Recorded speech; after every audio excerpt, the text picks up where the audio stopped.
ज्यादा चावल खाने के कारण से नीचे सोने जाना रहता है। ना होते जभी ऑफिस में बाबू, ना होते जभी ऑफिस में बाबू, तब मार्केट भी जाना रहता है। ज्यादा चावल खाने के कारण से सोने जाना सोने जाना सोने जाना, सोने जाना सोने जाना सोने जाना।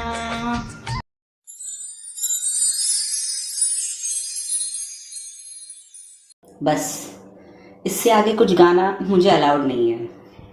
नमस्ते, मेरा नाम गौरव है और आप सुन रहे हैं कुछ किस्से जिंदगी के। क्या हाल है आप सभी का?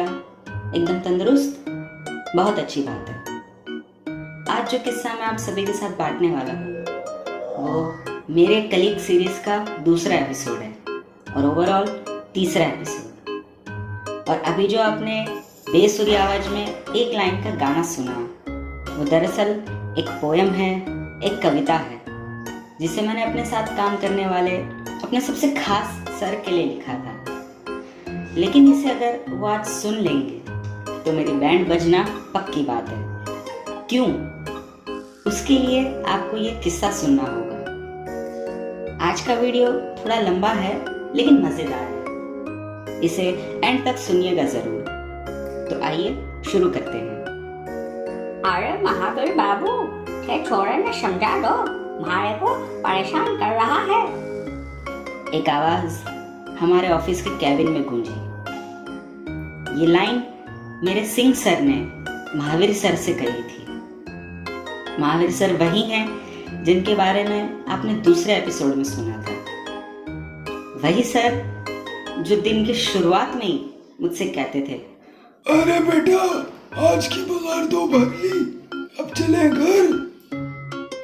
सिंह सर, इनका पूरा नाम है रमाशंकर सिंह।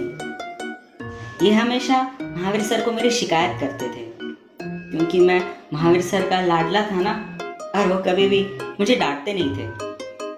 मैं इसी बात का फायदा उठाकर सिंह सर को बहुत परेशान करता था। सिंह सर को जितना मुझ पर गुस्सा आता था उससे 4 गुना ज्यादा मुझे मजा आता था और हंसी भी। खास करके तब जब मैं उनके तंबाकू की डिब्बी छुपा देता था और वो उस डिब्बी के लिए मुझे इतना मुस्का लगाते थे कि क्या बताऊं। वो सिर्फ तंबाकू की डिब्बी नहीं थी बल्कि उनके लिए जादू की डिब्बी थी जिसमें से उन्हें काम करने की शक्ति मिलती थी और उनके काम करने की फुर्ती दुगनी हो जाती थी। इस दुनिया में बहुत से लोग हैं जिन्हें काम करने के लिए कुछ ना कुछ चाहिए होता है। किसी को सुपारी, किसी को तंबाकू, तो किसी को चाय। खैर वो मुझे मस्का मारते थे और उसी दौरान मैं अपने दिमाग में लंबी चौड़ी लिस्ट बना लेता था कि उनसे मुझे डिब्बी के बदले में क्या क्या चाहिए। जब मैं उन्हें बताता था कि सर मुझे डिब्बी के बदले में ये सब चाहिए, तो वो फिर से महावीर सर को मेरी शिकायत करते थे। वो उनसे कहते थे, देख लो महावीर बाबू, ये लड़का बहुत बदमाश हो गया है। उसने मेरी डिब्बी छुपा दी है और अब मुझे ब्लैकमेल कर रहा है। जवाब में महावीर सर मुझे डांटने का नाटक करते थे। तू क्यों तंग करता है सिंह साहब को? दे दे इनकी डिब्बी वापस। उनका इतना कहना होता ही था कि पीछे से मेरे जॉनी लीवर वाले सर, मेरे सीतू, मेरे सीताराम सर मुझसे कहते थे, बिल्कुल मत देना गौरव, रोने दे आज इनको। उस वक्त सिंह सर के एक्सप्रेशन देखने लायक होते थे। भाई साहब, अगर उनका बस चलता ना तो इस काम के लिए मुझे और सीताराम सर को राइफल से उड़ा दिए होते। वो हमारे कैबिन में सब जगह ढूंढते फिरते लेकिन डिब्बी कभी भी उनके हाथ नहीं लग पाती थी। मैं भी थोड़े टाइम उनके मजे लेने के बाद उन्हें उनकी डिब्बी दे देता था कि जाओ जी लो अपनी जिंदगी, और वो मुझे खा जाने वाली नजरों से देखते थे। वैसे मैं ही नहीं, पूरा ऑफिस उनके मजे लेता था, लेकिन वो भी कम थोड़ी ना है। वो भी हमसे बदला लेते थे। उनकी पॉकेट दुनिया भर की चॉकलेटों से भरी हुई रहती थी, लेकिन वो कभी भी हमें नहीं देते थे। वो बस सिलेक्टेड लोगों को ही चॉकलेट देते थे। वैसे समझने वाले समझ गए होंगे कि मैं किसकी बात कर रहा हूँ। सिंह सर के साथ भी मेरी बहुत सी यादें और किस्से हैं, जिन्हें मैंने एक पोयम, एक कविता का रूप दिया था। और वो पोयम उफ, बवाल थी बवाल। एक टाइम बॉम्ब, एक एटम बॉम्ब। आपको याद है इस वीडियो की स्टार्टिंग में मैंने एक लाइन का एक गाना गाया था और आपसे कहा था कि अगर वो इस पोयम को सुन लेंगे तो मेरी बैंड बजना पक्की बात है। वो इसलिए क्योंकि वो सिर्फ पोयम नहीं थी, वो एक रस्सी बम था जिसे मैंने सिंह सर पर सभी स्टाफ के सामने फोड़ दिया था। इस पोयम को सुनकर वो इतना ज्यादा भड़क गए थे कि मेरी और सिंह सर की ऑलमोस्ट लड़ाई हो गई थी। वो पोयम ही कुछ ऐसी थी। चार चावल खाकर नीचे सोने जाना रहता, न होते जब बाबू तो मार्केट जाना रहता। I am sorry Singh sir. वैसे तो ये पोयम थोड़ी लंबी है, लेकिन अभी मैंने पोयम की 4 लाइन से ज्यादा कह नहीं पाऊंगा। मेरे लिए ये ब्लॉकबस्टर पोयम थी जिसे ऑफिस के सभी स्टाफ ने इतना पसंद किया था कि वो डिमांड करने लग गए थे कि इस पोयम का सेकंड पार्ट लाया जाए। मैंने इस पोयम का सेकंड पार्ट लिखा भी था, लेकिन कभी रिलीज नहीं किया। वो पोयम आज भी उस कैबिन के किसी एक कंप्यूटर में सेव है। फिर कुछ हफ्तों तक हम सभी सिंह सर को इस पोयम की 1-2 लाइन बोलकर बहुत चिढ़ाते थे। उन्हें इतना गुस्सा आता था कि अगर उनका बस चलता तो हमें इसके लिए फांसी की सजा दे डालते। वैसे तो सभी को ये पोयम पसंद आई थी, मगर इसकी एंडिंग को काफी ज्यादा प्यार मिला था। वो कुछ ऐसा था। यूपी के भैया यही तो एक शेर हैं, इनके सामने बाकी सब ढेर हैं। हरकतें ऐसी कि सब कहते दिल फरेब हैं, पर यार ये दिल के फरेब नहीं, यही तो सबसे नेक है। एक बार क्या हुआ था, मैंने इस पोयम को गलती से ऑफिस के व्हाट्सएप ग्रुप में शेयर कर दिया था, जिसमें एमडी सर और बहुत सारे सीनियर स्टाफ थे। मुझे पता ही नहीं चला कि यह मुझसे कब हुआ। तभी हमारी फैक्ट्री से एक सर ने मुझे कॉल करके बताया और फिर मैंने तुरंत इसे डिलीट किया था। डिलीट करने से पहले मैंने चेक भी नहीं किया कि इसे कितने लोगों ने पढ़ा होगा। बच गए बेटा उस दिन। चलिए अब दूसरा किस्सा सुनाता हूँ। फरवरी या मार्च का महीना था। हमारे ऑफिस में हम जिस सॉफ्टवेयर पर काम करते हैं उसका नाम है SAP यानी कि SAP, और सभी यूजर्स के लिए सेपरेट यूजर आईडी होती है। लेकिन उस टाइम 5-6 लोगों के बीच सिर्फ एक ही आईडी अलॉट हुई थी, जिसे हम बारी बारी यूज करते थे। मतलब मॉर्निंग में थोड़े time Mahavir sir ID use करेंगे, फिर उसके बाद मैं, फिर सिंह सर, और ऐसे करते हुए सभी स्टाफ थोड़े थोड़े टाइम के लिए आईडी यूज करते थे। अच्छा, एक बात और भी थी कि अगर कोई भी उस आईडी को यूज कर रहा है तो दूसरे स्टाफ ये पता कर सकते हैं कि फिलहाल आईडी किस कंप्यूटर पर एक्टिव है, और हम चाहें तो खुद लॉगिन करके उस यूजर को आईडी से बाहर फेंक सकते थे। वो कुछ हफ्तों के लिए हमारे कैबिन में पूरे दिन सिर्फ एक लाइन सुनाई देती थी, अरे आईडी किसके पास है भाई। ये लाइन ज्यादातर सिंह सर कहा करते थे। कुछ काम वाम नहीं रहता था उनको, बस हमें तंग करने के लिए खुद तो हमसे आईडी ले लेते और फिर यहाँ वहां भटकते रहते।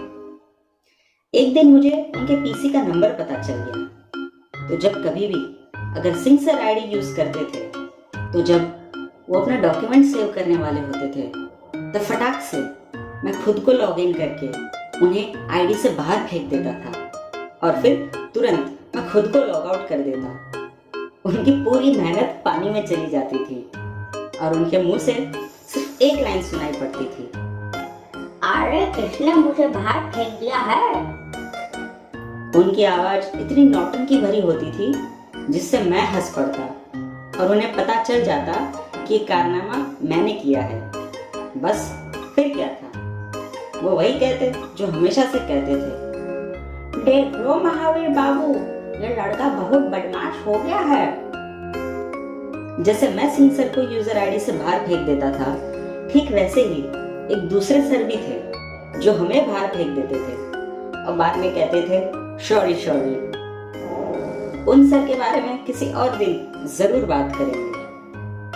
जब ये यूजर आईडी का झमेला आया था उस टाइम भी हमने बहुत एंजॉय किया। पूरे दिन यही तो करते रहते थे। अगर हमें आईडी यूज करने नहीं मिल रही है तो दूसरों को भी यूज करने मत दो। जिसके भी कंप्यूटर पर एक्टिव है उसे बाहर फेंक दो। एक किस्सा और भी है इनके साथ। कहा था ना आपसे वीडियो लंबा होगा, ये वाला जरूर सुनना। नवंबर का महीना था और वो हमेशा नवंबर महीने में गांव जाते थे। एक दिन मैं और सचिन भैया हमारे एमडी सर के कैबिन में जरूरी काम से खड़े थे। हम दोनों सर के साथ कुछ डिस्कस कर रहे थे कि तभी उस कैबिन में हमारे सिंह सर प्रकट हुए। उनके हाथ में डॉक्यूमेंट्स का पुलिंदा था। वो एमडी सर से कुछ कहने जा ही रहे थे कि तभी उन्हें कॉल आ गया और सिंह सर कुछ बोल नहीं पाए। मैं और सचिन भैया पहले सिंह सर को देखे, फिर एक दूसरे को। जैसे ही एमडी सर का कॉल खत्म हुआ, उन्होंने सिंह सर से पूछा कि क्या बात है। सिंह सर ने उनकी टेबल पर वो डॉक्यूमेंट्स का पुलिंदा रख दिया। एमडी सर ने उनसे पूछा ये सब क्या है, तो पता है जवाब में सिंह सर ने क्या कहा? उन्होंने कहा, बाबू वो मैं एक हफ्ते के लिए गांव जा रहा हूँ तो सोचा कि सभी काम निपटा लूं। एमडी सर ने कुछ सेकंड के लिए सिंह सर को देखा और फिर उन डॉक्यूमेंट्स पर साइन करने लग गए, क्योंकि सभी डॉक्यूमेंट्स परचेज ऑर्डर थे और उनकी सिग्नेचर के बिना वैलिड नहीं है। मैं और सचिन भैया, हमें इतनी हंसी आ रही थी कि हमसे कंट्रोल नहीं हुआ और हम तुरंत कैबिन के बाहर आकर जोर जोर से हंसने लगे।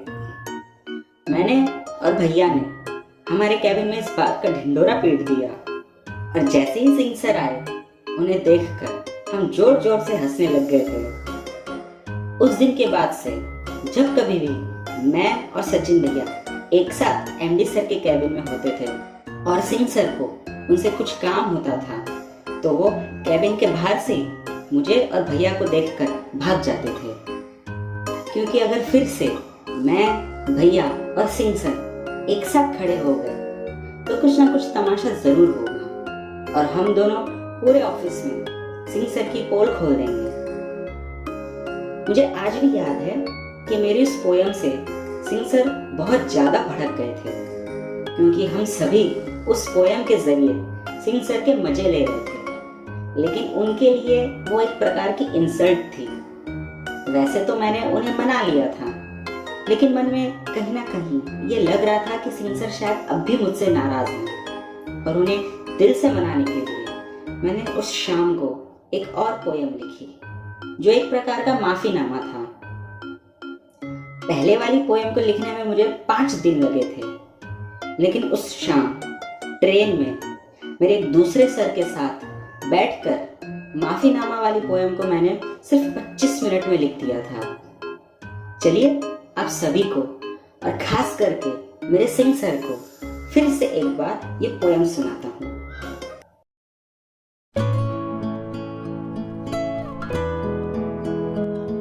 चाहता हूँ दिल से माफी, प्लीज कर दो मुझे माफ। मस्ती भरी है मुझ में भरपूर, लेकिन मेरा दिल है बिल्कुल साफ।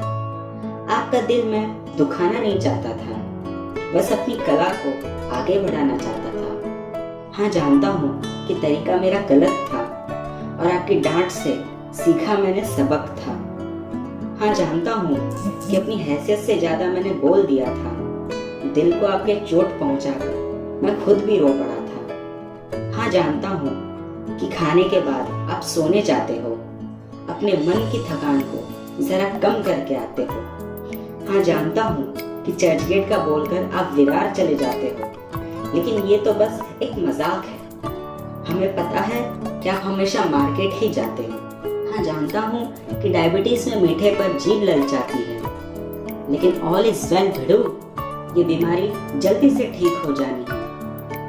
हाँ, जानता हूँ कि चॉकलेट बांटकर आप बढ़ाना चाहते हैं लोगों में मिठास, ताकि ना रहे किसी के मन में एक बूंद भी खटास।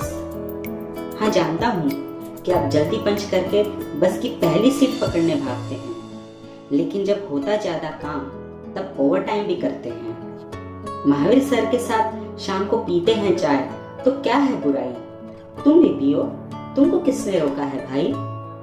एक दोस्त है इनका, शर्मा है उनका नाम, दोनों को कहते हैं सभी जैसे सुदामा और श्याम। ना हो आप बुरे, ना हो कोई मजाक का सामान, बहुत छोटा हूँ आपसे, आप हो मेरे पिता समान। हरकतें आज भी वैसी है कि सब कहते दिल फरेब है, मगर कहा था ना आपसे ये दिल के फरेब नहीं, यही तो सबसे नेक है। मैं आपको बहुत मिस कर रहा हूँ सर। आपकी चुनौती वाली डिब्बी को छुपाकर आप जो मेरे पीछे दौड़ लगाते थे, उस दौड़ को मैं मिस कर रहा हूँ। आपकी पॉकेट से चॉकलेट चुराकर भाग जाने को मैं बहुत मिस कर रहा हूँ सर। सर्दियों के समय आप जो मुझे गुड़ और घी खिलाते थे, उस गुड़ को मैं मिस कर रहा हूँ सर। लंच टाइम में आप जो मुझे एक रोटी जबरदस्ती खिलाते थे, यह कहकर कि खा ले चुपचाप, बॉडी बना, उस एक रोटी को मैं मिस कर रहा हूँ सर। शाम को आप जो मुझे भोंगड़ा खिलाते थे, उस भोंगड़े को मैं मिस कर रहा हूँ सर। लूडो खेलते टाइम जब मैं आपकी गोटी के पीछे लग जाता था और उस टाइम आपका जो गुस्सा होता था मुझ पर, उस गुस्से को मैं मिस कर रहा हूँ सर। आप और मैं बस की पहली सीट पर बैठकर दुनिया भर की बातें करते थे, उन बातों को मैं मिस कर रहा हूँ सर। जाने से पहले आप सभी से एक बात कहना चाहता हूँ। अक्सर हमारे मन में किसी इंसान के लिए बहुत सारी रंजिशें, गलतफहमी और नफरत जगह ले लेती है। हम ये सोचते हैं कि यार वो तो मेरी इतनी परवाह करता था, परवाह करती थी, फिर अचानक से उसने ऐसा क्यों किया मेरे साथ? कभी कभी कोई शख्स जो हमारे बहुत करीब होता है, वो हमें ऐसे घाव दे जाता है जिससे हम कभी उभर नहीं पाते। लेकिन इसमें न आपकी गलती है न सामने वाले की। आपके सम्मान की रक्षा करने के लिए कभी कभी उस हीरो को विलेन बन जाना पड़ता है। वो आपसे सच्चाई कहना तो चाहता है, लेकिन समय और परिस्थिति के कारण कह नहीं पाता, और कोई तीसरा उसकी मजबूरी का फायदा उठा लेता है, और इसीलिए वो ऐसे कदम उठा लेता है कि पल भर में आपका हीरो एक विलेन बन जाता है।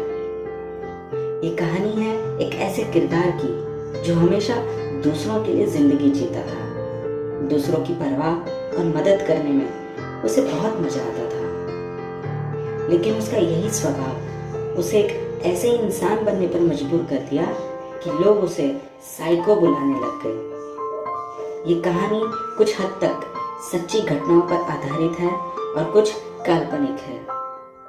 इस कहानी का नाम है एक आखिरी मुलाकात, जो वो उस इंसान से करना चाहता था जो वो उसके सबसे करीब था, और उस मुलाकात में वो उसे अपनी सारी मजबूरी बता देना चाहता था, लेकिन वो एक लेटर से ज्यादा कुछ लिख नहीं पाया, कुछ कह नहीं पाया।